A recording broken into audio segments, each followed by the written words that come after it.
কৰিবৰ কাৰণে তহঁতক অকণমান লাজ লগা নাই চাওকচোন দাদা এওঁ মোৰ ভণ্টি এখেত কি কথা একো নাজানো ক'ত থাকে তেখেতৰ নাম কি একো নাজানো তেখেতে ফোনতে চিনাকি হ'ল কুচুলে লৈ আহিছে ঠিকে কথা কৈছে এই মানুহজনে কোৱা কথাখিনি সঁচা হয়নে কথাটো অৱশ্যে নহয় হয় মাজনী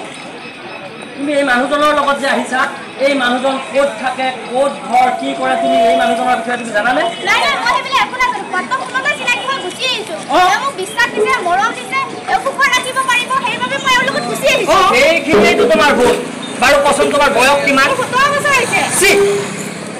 বাল্য বিবাহ যে অপৰাধমূলক কৰ্ম তুমি জানানে মদন তোৰ ইমান বয়স হোৱাৰ পিছতো সেই অকণমানি ছোৱালীজনী পলাই লৈ আহিবৰ কাৰণে তোৰ অকণমান লাজ নালাগে তোৰ অকণমান চেতনা নাহিল তোৰ বিবেকে এবাৰো নকৰে তোৰ ঘৰত যে দুগৰাকী মাইকী আছে আৰু 11টা ল'ৰা ছোৱালী আছে মাজনী তুমি যাৰ লগত পলাই আহিছা সেই মানুহজনৰ ঘৰত দুগৰাকীকৈ মাইকী আছে আৰু 11টা ল'ৰা ছোৱালী আছে বল ভণ্টি এতিয়া জানিলি নহয় আমি ঘৰলৈ ঘূৰি যাব দেউতা মা কামে কথা কৰি আছে বল ৰবাচোন মদন তই কচোন তোৰ ঘৰত মাটি বাৰী কিমান বাৰী মাটি দুকঠা হ'ব খেতি মাটি দুবিঘা হ'ব এনেকৈ কিবা কৰি চলি আছো বল মদন তোৰ দৰে এচাম মানুহে 11মান ল'ৰা ছোৱালীৰ জন্ম দি বনাঞ্চলৰ পৰা জনাঞ্চল কৰিছে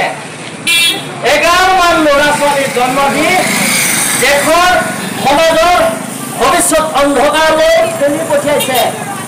তই এবাৰ ভাবি চাইছনে তোৰ সেই দুবিঘা মাটিৰ উপাৰ্জনেৰে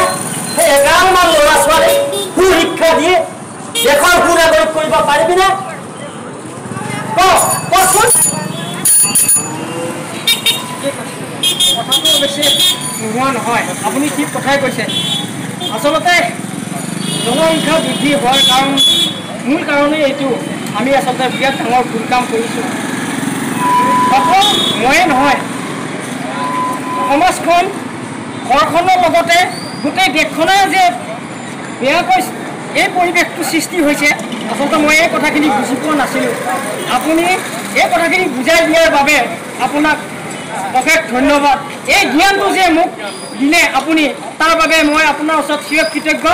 ইয়াৰ কাৰণে যদি মোৰ কিবা ভুল হৈছে আপুনি মোক ক্ষমা কৰি দিব ভুল নল'ম তই যে কথাখিনি বুজি পালি মই বৰ আনন্দ পাইছোঁ মই বৰ সুখী হৈছোঁ গতিকে আহা আমি সকলোৱে আমি জনসংখ্যা বৃদ্ধি ৰোধ কৰিব লাগে জনসংখ্যা বৃদ্ধিৰ কাৰকবিলাক আমাক বুজাই ক'ব নেকি দাদা নিশ্চয় প্ৰথম কথাটো হ'ল আমি দেশখনক সুশিক্ষাৰে শিক্ষিত কৰি আগুৱাই নিব লাগে তাৰ উপৰিও বাল্য বিবাহ বন্ধ কৰিব লাগে নিশ্চয় লাগে আৰু এজন পুৰুষে এগৰাকীতকৈ দুগৰাকী তিনিগৰাকী বিয়া কৰাই